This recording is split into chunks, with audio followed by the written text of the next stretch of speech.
తమిళనాడు రాష్ట్రంలో జరిగిన సంఘటన ఇది. ఆ రోజు 2009 ఆగస్టు 23 ఆదివారం. డాలర్ సిటీగా పిలువబడే తిరుపూర్ నగరానికి ఆ రోజు అప్పటి ఉప ముఖ్యమంత్రి, నేటి ముఖ్యమంత్రి అయిన శ్రీ స్టాలిన్ ఒక కార్యక్రమంలో పాల్గొనడానికి వచ్చారు. దాంతో ఆ నగరానికి దారితీసే రహదారులు సహా తిరుపూర్ మొత్తం సందడి నెలకొంది. చూడ్డానికి వచ్చిన జనాభాను అదుపు చేయడం కోసం పోలీసు బలగాలు మోహరించాయి. వారిలో మహిళా పోలీసులు కూడా ఉన్నారు. కార్యక్రమం ముగిసి ముఖ్య అతిథి తిరిగి వెళ్లిన తర్వాత రక్షక భటులకు కాస్త విశ్రాంతి లభించింది. అందరూ తమ పై అధికారులకు రిపోర్ట్ చేసి ఇళ్లకు వెళ్లడానికి సిద్ధపడుతున్నప్పుడు ఒక మహిళా కానిస్టేబుల్ అదృశ్యమైన సంగతి గుర్తించారు. అప్పుడు సమయం దాదాపుగా రాత్రి 9 గంటలు. పోలీసుల్లో కలవరం బయలుదేరింది.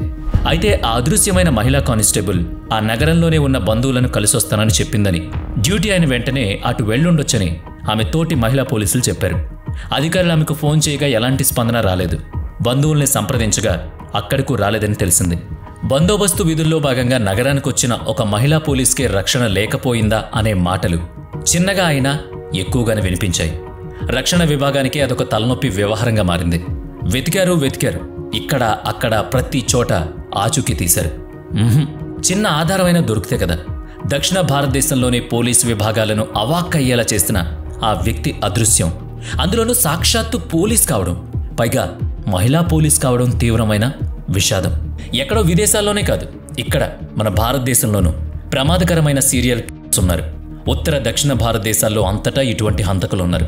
వాళ్లల్లో దారుణమైన మారణకాండ కొనసాగించిన వాళ్ళు ఉన్నారు.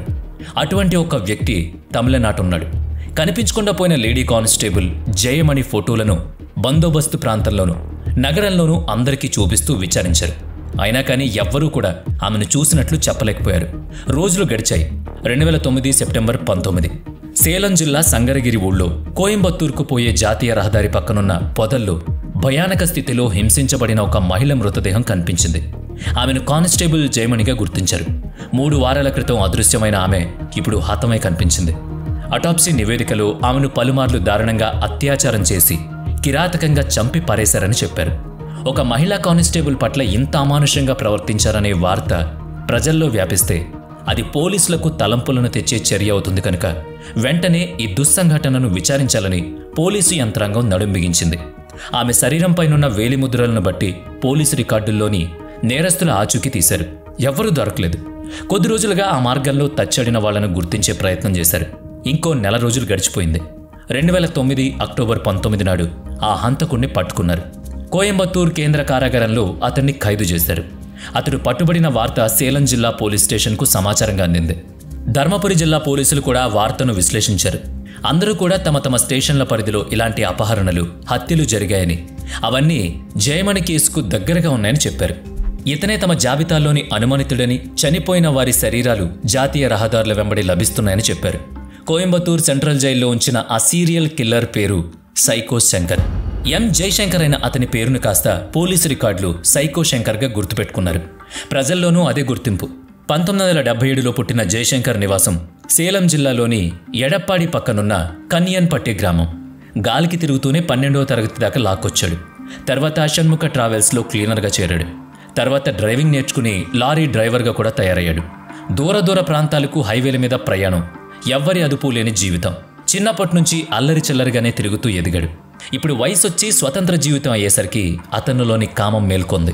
లారీ డ్రైవర్గా దేశమంతటా తిరుగుతూ ఉంటాడు కాబట్టి ఆ ప్రయాణంలో సావాసంలో తమిళం, కన్నడ, మలయాళం, తెలుగు, మరాఠీ, హిందీ భాషలు మాట్లాడడం అనర్గళంగా నేర్చుకున్నాడు.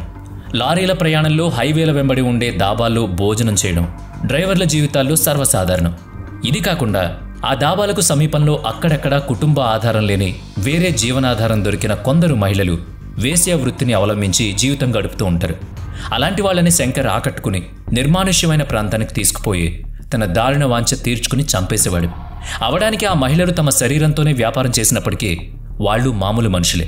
అయితే ప్రకోపించిన కోరికలతో అసహజంగా, అమానుషంగా వారిని హింసిస్తూ శంకర్ పెట్టే శారీరక హింసను భరించలేక వాళ్ళు అల్లాడిపోతుంటే ఇతను మరింత రెచ్చిపోయేవాడు. ఇక్కడ మనం ఒక విషయం గమనించాలి. వేశ్యా వృత్తిని అవలంబించే వారు కూడా తమకు వీలుగా రక్షణాత్మకంగా ఉండే చోటుకే విటుల్ని తీసుకువెళతారు. వారి పరిధిని దాటి ఇంకెక్కడికి వెళ్లకుండా చాలా వరకు జాగ్రత్తలు తీసుకుంటారు. అందుకే శంకర్ వాళ్ళని వారి ప్రాంతంలో కాకుండా దూరంగా ఏకాంతంగా ఉండే చోటుకు లారీలో ఎత్తుకుపోయేవాడు. కనుకనే వాళ్ళక్కడ నిస్సహాయంగా శంకర్ బారి నుంచి తప్పించుకోలేక ప్రాణాలు వదిలేవాళ్ళు. ఎదురు తిరిగిన వారి శరీరాన్ని, డబ్బుల్ని దోచుకుని ఎక్కడో వదిలేసి వెళ్ళిపోయేవాడు. వాళ్ళంతా బ్రతికిపోయారని అనుకోవడం ఎంత భ్రమో ఆ తర్వాత అతని అరెస్ట్తో గానీ తెలియలేదు. పోలీసుల విచారణలో సైకో శంకర్ తనతో ఒక నల్ల రంగు సంచిలో కత్తి, గొడ్డలి వంటివి పెట్టుకుని వాటితోనే అవతలి వ్యక్తిని చిద్రవద చేసి చంపేసేవాడట. ముందుగానే ఎవరైనా ప్రతిఘటిస్తే మాత్రం ఆ క్షణమే వారి కంఠనాళం కోసి అరవకుండా చేసేవాడు. ఆ ప్రాంతం నుంచి కొద్ది కొద్దిగా రక్తం కారుతూ వారు కొంచెం కొంచెంగా మరణయాతన అనుభవిస్తుంటే తాను వాళ్ళ శరీరాన్ని అనుభవిస్తూ ఆనందించేవాడు. ఇలాంటి క్రూర మానసిక రోగిని సైకో అనే కదా అంటారు. వాళ్లల్లో చలనం ఆగిపోయి చనిపోయేదాకా పదే పదే వాళ్లపై పడి తన అమానుష వాంఛ తీర్చుకునేవాడు. ఇది ఇంట్రాగేషన్లో పోలీసులు తెలుసుకున్నారు. కొన్నిసార్లు చచ్చిన శవాలతో కూడా అదే చర్య కొనసాగించేవాడట. ఇలాంటి కేసులు తమిళనాడు, కర్ణాటక, మహారాష్ట్ర ప్రాంతాల్లో ఎక్కువగా జరిగినట్లు, ఆ అన్ని చోట్లకు సైకో శంకర్ లారీ ప్రయాణించినట్లు పోలీసులు కనుగొన్నారు. మరొక దారుణమైన విషయం కూడా వాళ్ల పరిశీలనకు వచ్చింది. శంకర్ మొదట్లో కేవలం తనకు ఎదురు తిరిగిన అరవబోయిన మహిళలనే మెడ కోసి చంపి తన కోరిక తీర్చుకునేవాడు. అయితే అలా కంఠం తెగిన మహిళలు అరిచే మరణ వేదనతో కూడిన అరుపులు అతడికి చిత్రమైన ఆనందాన్ని కలిగించడం మొదలయ్యాక ఎవ్వరినీ విడిచిపెట్టకుండా ముందుగా చంపి వారి అరుపులు, బాధ, దుఃఖం వింటూ పాశవికంగా వాళ్ళని అనుభవించేవాడు. అలా అతనిలోని క్రౌర్యం అప్పటికి సంతృప్తి చెందేది. మళ్ళీ మరోసారి మరో చోట మరో అభాగ్యురాల్ని అలాగే హింస పెట్టి ఆనందిస్తూ చంపేసేవాడు. ఎక్కడ తన ఆనవాళ్లు దొరకకుండా తాను, తన లారీ ఈ దారుణాలకు మూలమని తెలియకుండా చాలా జాగ్రత్త పడ్డాడు. ఈ మాదిరిగానే ప్రవర్తిస్తూ మరింత క్రూరత్వం కలిగిన దండుపాళ్యం గ్యాంగ్ పేరుతో మరొక పెద్ద గుంపే ఉంది. అయితే వాళ్ళది ఒక గ్యాంగ్. సైకో శంకర్ మాత్రం ఒక్కడిగానే ఈ దారుణాన్ని చేస్తూ పోయాడు. మరి ఎప్పుడూ పట్టుబడలేదంటే లేదే. కాబట్టే జయమణి కేసులో అతన్ని పట్టుకున్నాక ఆ అన్ని జిల్లాల పోలీసులు శంకర్ని చూడ్డానికి కోయంబత్తూర్ కేంద్ర కారాగారానికి వచ్చారు. తీగలాగుతూ పోతే ఇదిగో ఈ డొంకంతా కదిలింది. ఇంతవరకు గుర్తు తెలియని సైకో కిల్లర్ హత్యలుగానే పరిగణిస్తూ వచ్చినవన్నీ శంకర్ ఖాతాలో పడుతూ వచ్చాయి.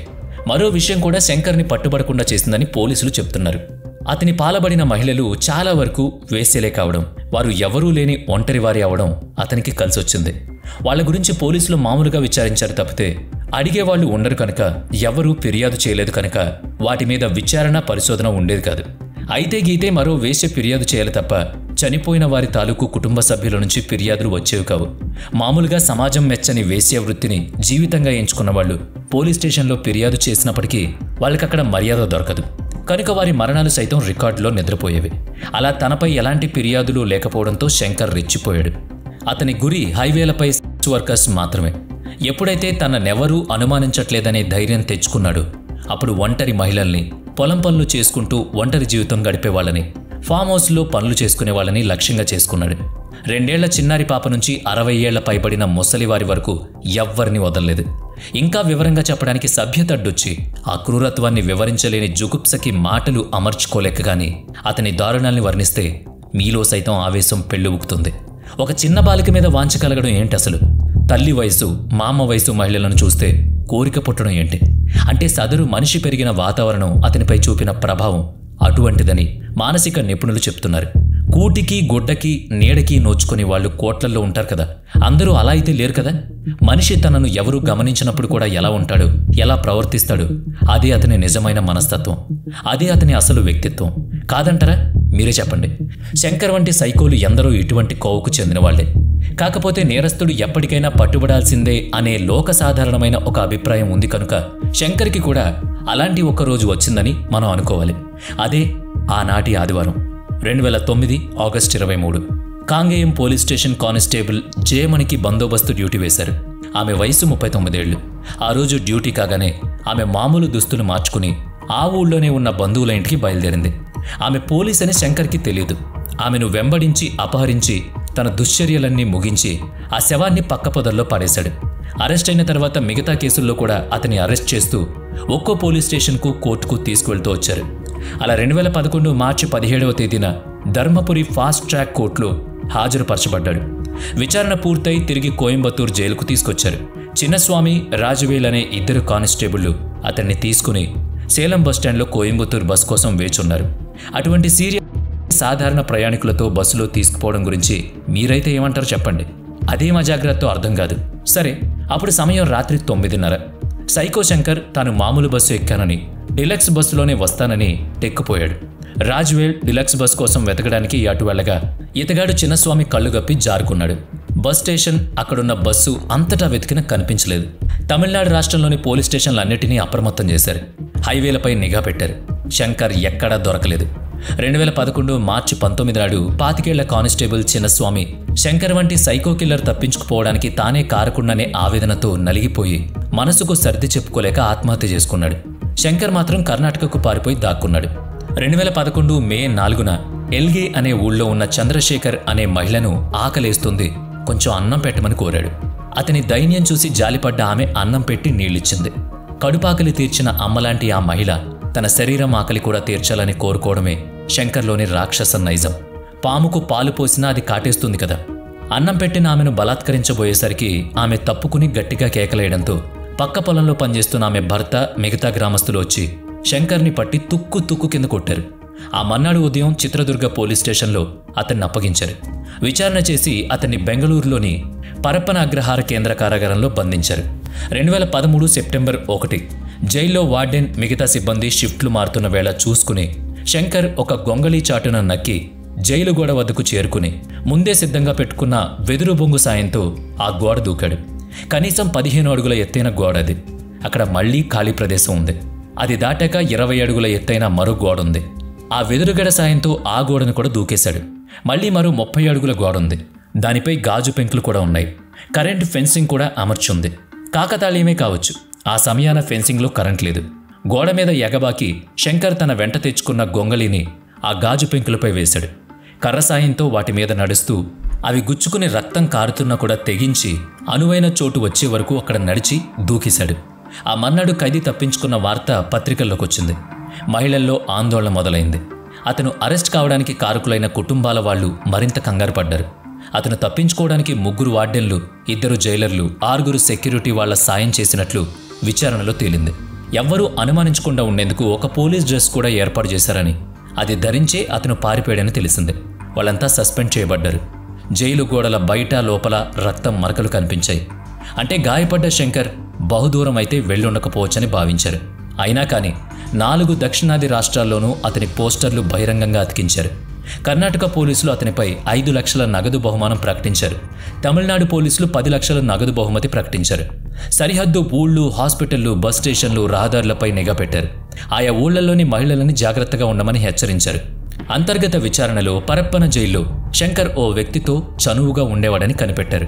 అతనొక కట్నం కేసులో జైలు పాలై శిక్షాకాలం ముగిసి బయటకు కూడా వెళ్ళిపోయాడు. ఆ తర్వాతే శంకర్ తప్పించుకున్నాడు.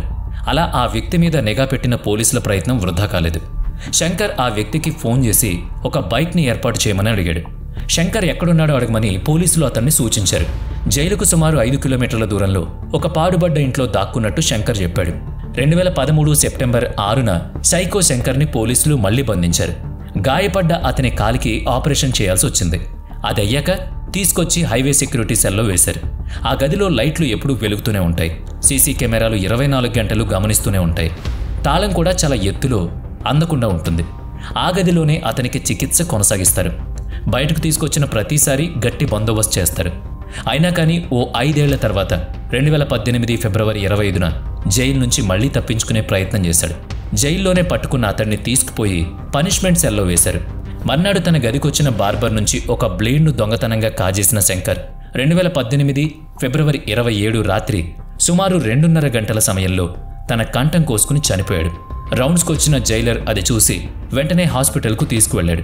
ఆ మర్నాడు తెల్లవారుజామున 5 గంటల తర్వాత శంకర్ జీవితం తెల్లవారిపోయిందని డాక్టర్లు కబురు పంపారు.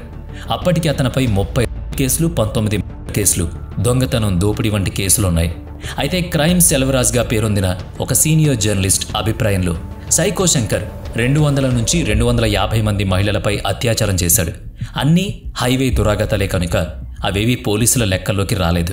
మొత్తానికి తమిళనాడులో కంటే కర్ణాటకలోనే సైకో శంకర్ చాలా ప్రసిద్ధి. అతని దుశ్చర్యల్ని కోలీవుడ్లో సినిమాగా కూడా తీశారు. 2015లో అది విడుదలయ్యే నాటికి సైకో శంకర్ బ్రతికే ఉన్నాడు. అతన్ని కలిసిన సినిమా బృందంతో అతను నోరు విప్పి ఒక్క మాట మాట్లాడలేదు. అందుకని అతన్ని బాడీ లాంగ్వేజ్నే పరిశీలించి వాళ్ళు వెళ్ళిపోయారు. చిత్రం ఏంటంటే సినిమాలో సైకో శంకర్ పాత్రను ఒక్క డైలాగ్ కూడా వ్రాయలేదు. కేవలం మేనరిజం, బాడీ లాంగ్వేజ్లతో అతని పాత్రను రూపొందించారు. అలా తమిళనాడుకు చెందిన సీరియల్ కిల్లర్ సైకో శంకర్ జీవితం ముగిసింది. వెండితెర మీద మాత్రం అతనింకా బ్రతుకున్నట్టే. అందుకే అమ్మాయిలు, మహిళలు జాగ్రత్తగా ఉండమని, ఇంట్లో వాళ్ళని తప్ప బయట వాళ్ళని కూడా నమ్మొద్దని చెప్తున్నాం. ధైర్యంగా తిరగాలి, కానీ జాగ్రత్తగా ఉండాలి.